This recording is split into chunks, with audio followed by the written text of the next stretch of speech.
যে বকগুলো উঠছে আর যেখানে সেখানে বসছে, এই বকগুলোকে কেউ মারবেন না। এই বকগুলো কেন মারবেন না? না, এইগুলো আমাদের যে এখানে বিভিন্ন ধরনের চাষবাস হচ্ছে, বিশেষ করে ধানের, এই বকগুলো বিভিন্ন রকম পোকামাকড়গুলো খেয়ে আমাদেরকে অনেক উপকৃত করছে। মানে বকগুলো হচ্ছে কৃষকের একমাত্র বন্ধু। অতএব এই বকগুলো কেউ না মারলে কৃষকদের ভালো উপকৃত হবে। তাদের অনুরোধ করবো বকগুলো কেউ মারবেন না।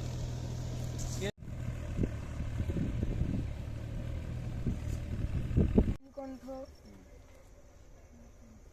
বাজ বাজ, লক্ষ্মী বেচা।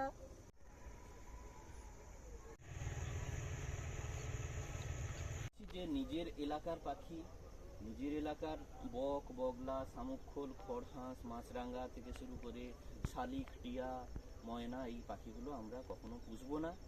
এইগুলো যদি কেউ শিকার করে আমরা নিশ্চিতভাবে তাদের বাধা দেব, তাদের না করব। তো আমরা যেন এগুলো না করি। এগুলো আমাদের ফল, ফসল, বাগান, এগুলোকে রক্ষা করে। সবাইকে এই বিষয়ে আমাদের সতর্ক থাকতে হবে।